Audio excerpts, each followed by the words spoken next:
Vous êtes sur Tout TV Africa, mesdames et messieurs, bonjour et bienvenue dans ce nouveau numéro de Getting Go. Le président en exercice de la CEDEAO a réagi face aux violences qui s'accroissent contre les migrants en Tunisie.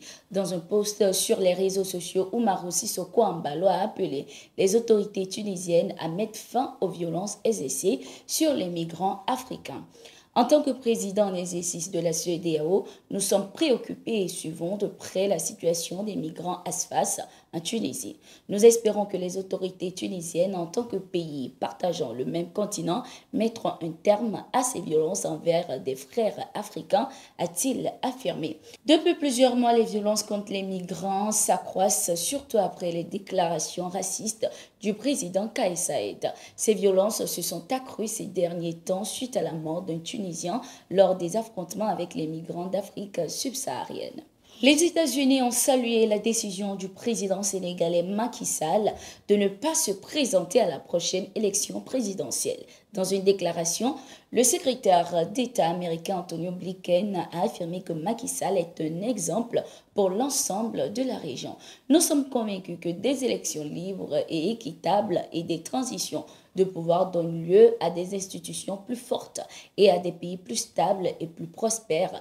La déclaration claire du président Sall est un exemple pour la région, contrairement à ceux qui cherchent à éroder le respect des principes démocratiques, y compris la limitation des mandats, a-t-il affirmé.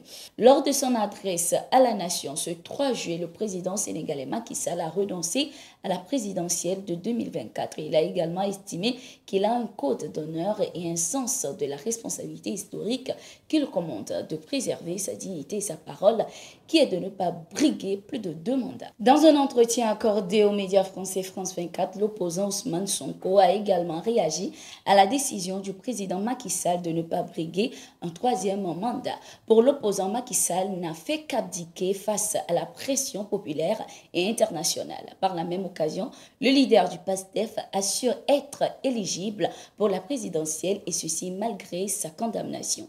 Il affirme également être convaincu de pouvoir être élu président du Sénégal en 2024 dès le premier tour. Écoutons-le.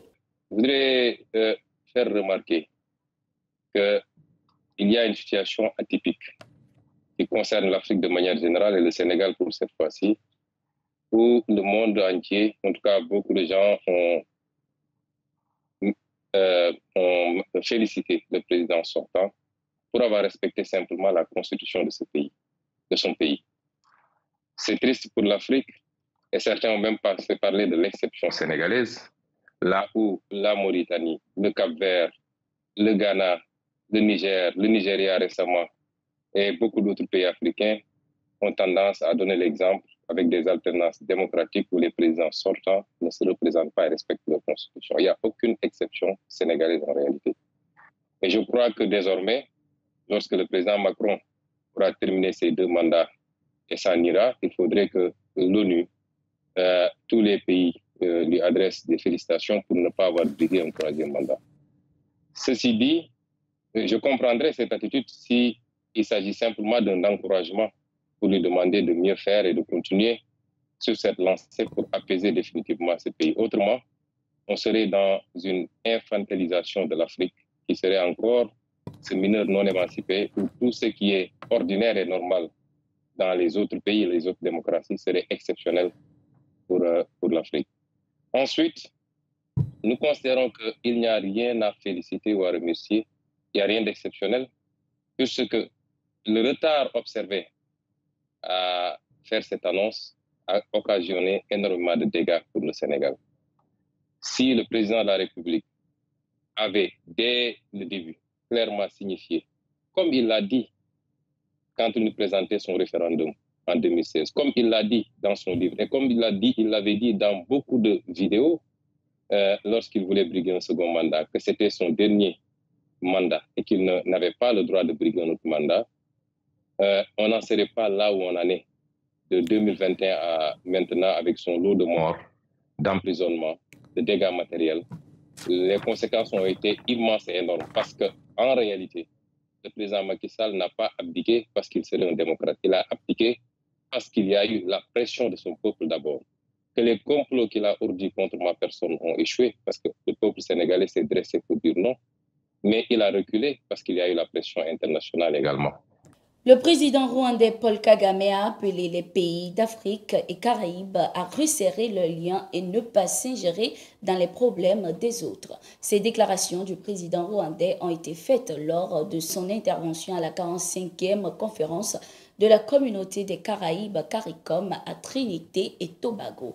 Nous ne devrions pas être à l'aise de blâmer les autres pour nos problèmes, y compris le mal que nous nous infligeons.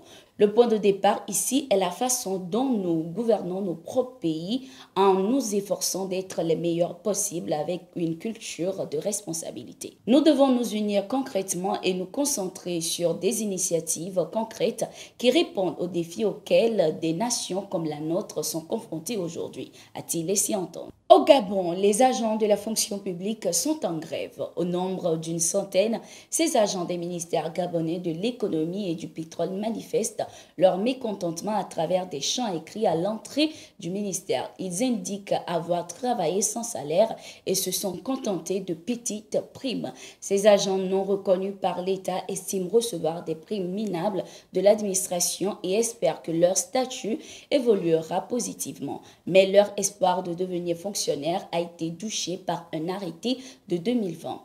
Au bout de 2 ans, si on ne vous a pas demandé d'arrêter, c'est que de fait, vous êtes fonctionnaire. Ce qu'aujourd'hui ne reconnaît pas la fonction publique, a affirmé un manifestant. Nous sommes arrivés à la fin de ce numéro de Getingo. Merci d'être resté avec nous. Nous sommes en continu sur nos différentes plateformes.